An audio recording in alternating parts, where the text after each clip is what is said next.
سبح اسم ربك الأعلى الذي خلق فسوى والذي قدر فهدى والذي أخرج المرعى فجعله غثاء أهوى سنقرئك فلا تنسى إلا ما شاء الله إنه يعلم الجهر وما يخفى ونيسرك لليسرى فذكر إن نفعت الذكرى سيذكر من يخشى ويتجنبها الأشقى الذي يصلى النار الكبرى ثم لا يموت فيها ولا يحيا قد أفلح من تزكى وذكر اسم ربه فصلى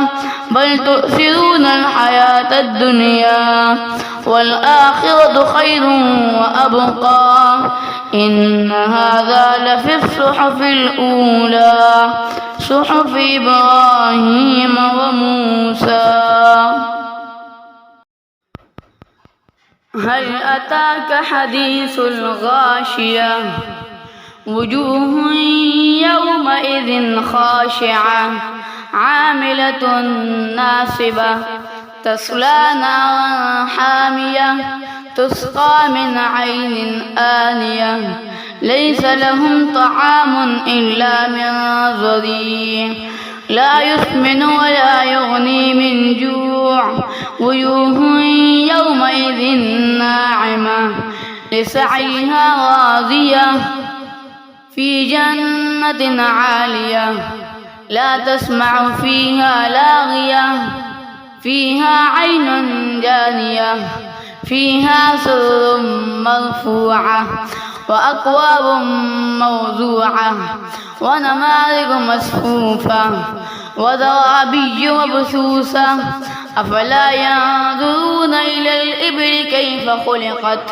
وإلى السماء كيف رفعت وإلى الجبال كيف نصبت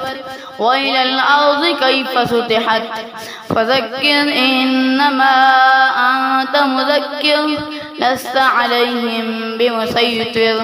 إلا من تولى وكفر فيعذبه الله العذاب الأكبر إن إلينا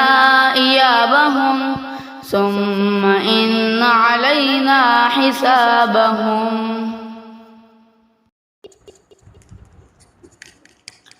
إذا زلزلت الأرض زلزالها وأخرجت الأرض أثقالها وقال الإنسان ما لها يومئذ تحدث أخبارها بأن ربك أوحى لها